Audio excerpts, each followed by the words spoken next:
warahmatullahi wabarakatuh. Halo teman-teman, perkenalkan saya Nurul Fadilah. Sebelum kita masuk ke materi, saya ingin mengajak teman-teman untuk melihat sejenak ke sekeliling kita.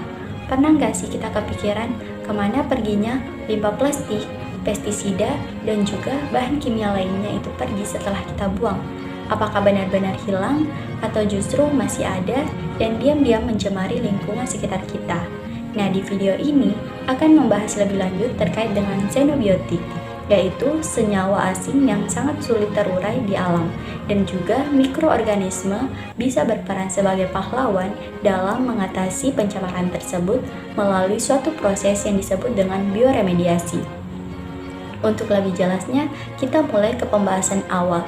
Apa sih sebenarnya yang dimaksud dengan xenobiotik tersebut? Xenobiotik adalah senyawa kimia asing yang masuk ke dalam lingkungan dan tidak diproduksi secara alami oleh organisme hidup manapun.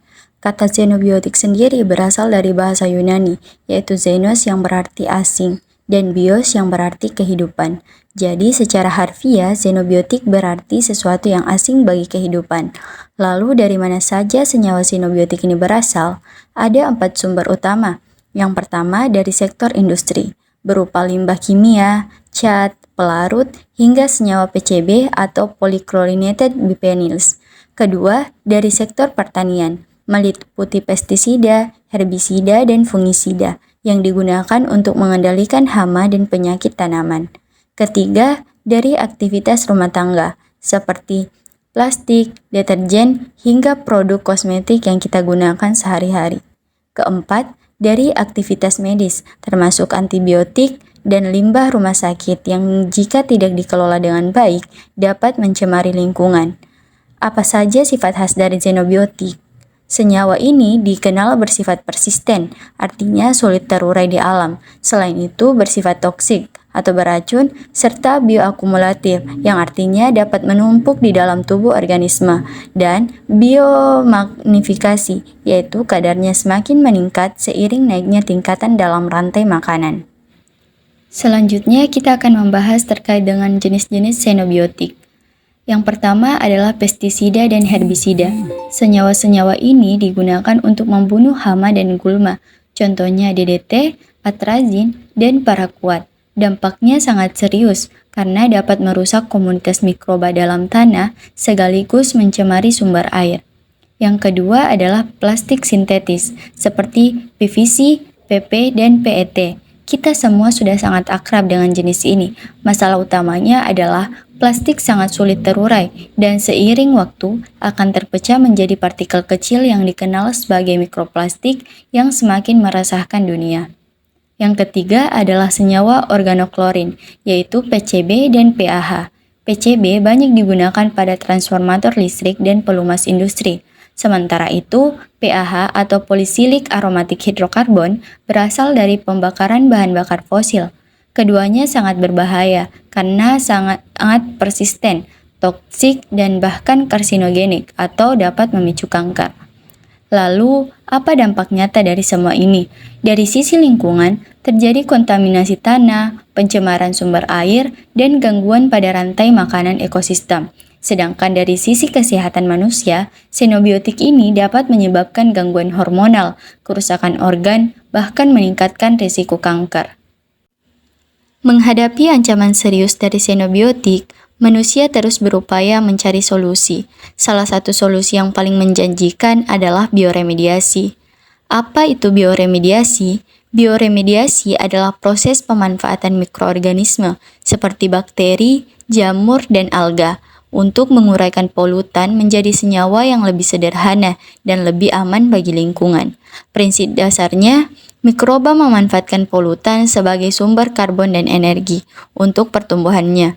Hasil akhir dari proses degradasi ini adalah karbon dioksida, air, dan biomasa mikroba itu sendiri. Semuanya tidak berbahaya bagi lingkungan.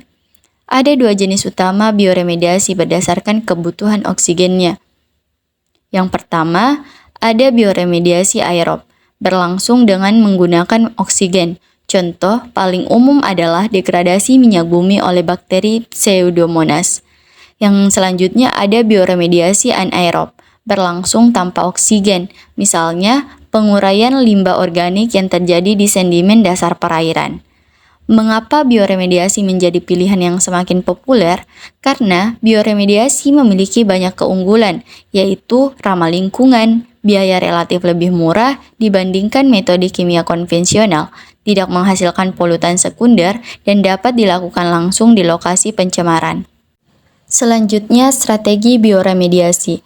Ada dua strategi utama dalam pelaksanaan bioremediasi, yaitu in situ dan ex situ. Strategi in situ berarti penanganan dilakukan langsung di lokasi yang tercemar, tanpa perlu memindahkan tanah atau air. Teknik yang digunakan antara lain bioaugmentasi, yaitu menambahkan mikroba khusus pendegradasi polutan ke lokasi tercemar. Yang selanjutnya ada biostimulasi, yaitu menambahkan nutrisi atau oksigen untuk menstimulasi pertumbuhan mikroba alami yang sudah ada.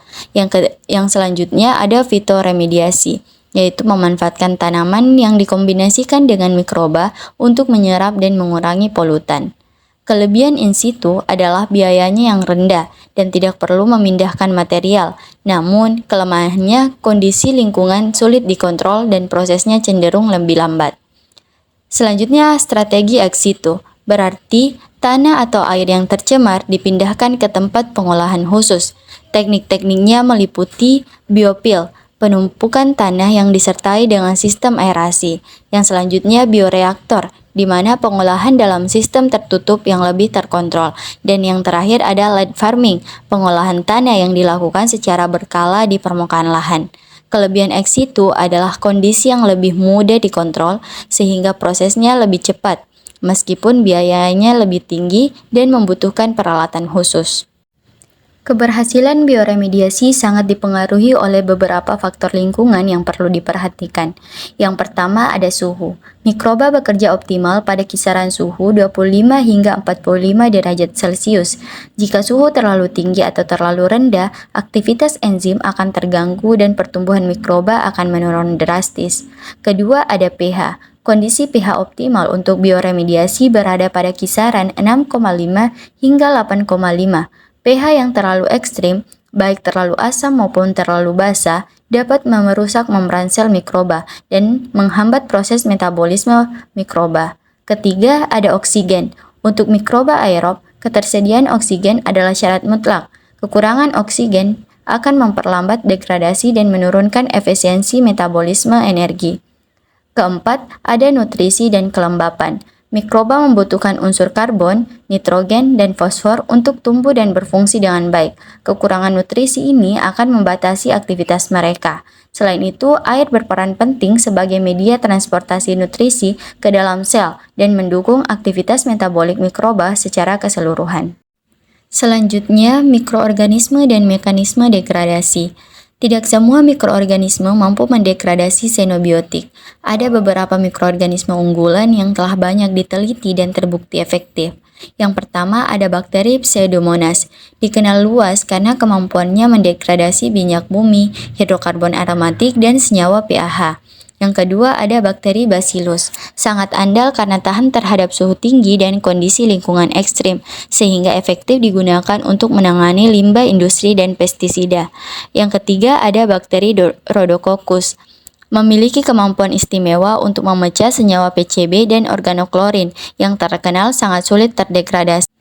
Terakhir, jamur Phanerochete chrysosporium adalah jamur pelapuk putih yang menghasilkan enzim lakase dan lignin peroksidase. Kemampuannya untuk mendegradasi pestisida, PAH, dan senyawa aromatik kompleks menjadikannya salah satu agen bioremediasi paling potensial. Bagaimana mekanisme degradasinya secara umum? Prosesnya berjalan dalam beberapa tahap, di mana polutan xenobiotik dipecah oleh enzim yang dihasilkan mikroba menjadi metabolit-metabolit yang lebih sederhana. Metabolit ini kemudian masuk ke dalam jalur metabolisme normal sel dan akhirnya diubah menjadi CO2, air, dan energi. Enzim-enzim penting dalam proses ini antara lain ada oksigenase yang memecah cincin aromatik, lakase yang mengoksidasi fenol dan PAH, hidrolase yang memutus ikatan ester, serta dehalogenase yang bertugas menghilangkan atom halogen dari senyawa organoklorin. Ilmu pengetahuan terus berkembang. Kini berbagai teknologi modern telah dikembangkan untuk meningkatkan efektivitas bioremediasi. Yang pertama ada nanobioremediasi, memanfaatkan nanopartikel seperti nano zero violet iron dan titanium dioksida untuk mempercepat proses degradasi polutan di tingkat yang sangat kecil. Yang kedua ada mikroba GMO atau genetically modified organism, adalah mikroba hasil rekayasa genetik yang dirancang dengan enzim lebih spesifik, ketahanan yang lebih tinggi terhadap kondisi ekstrim, serta kemampuan degradasi yang jauh lebih cepat dibandingkan mikroba alami. Yang ketiga, ada teknologi elektrokinetik mikrobial, di mana menggunakan arus listrik untuk membantu pergerakan polutan di dalam tanah, sekaligus meningkatkan aktivitas mikroba di sekitar area tercemar. Yang terakhir ada konsorsium mikroba, adalah pendekatan yang menggabungkan berbagai jenis organisme, bakteri, jamur, alga, dan hamir secara bersamaan. Pendekatan ini terbukti lebih efektif untuk menangani polutan yang bersifat kompleks. Dari keseluruhan pemaparan materi dapat disimpulkan, pertama, xenobiotik merupakan senyawa kimia asing yang bersifat persisten, toksik, dan bioakumulatif yang dapat mencemari lingkungan kita secara serius. Kedua, dampaknya tidak main-main. Xenobiotik dapat mengganggu keseimbangan ekosistem dan menimbulkan berbagai masalah kesehatan pada manusia, mulai dari gangguan hormonal hingga risiko kanker. Ketiga, bioremediasi hadir sebagai solusi yang ramah lingkungan dengan memanfaatkan kemampuan alami mikroorganisme untuk menguraikan polutan-polutan berbahaya tersebut. Keempat, keberhasilan bioremediasi sangat bergantung pada faktor lingkungan seperti suhu, pH, ketersediaan oksigen, nutrisi, dan kelembapan yang harus dioptimalkan. Kelima, dengan hadirnya teknologi modern seperti GMO, nanobioremediasi, dan konsorsium mikroba, efektivitas penanganan limbah berbahaya semakin meningkat dan memberi harapan bagi masa depan lingkungan yang lebih bersih.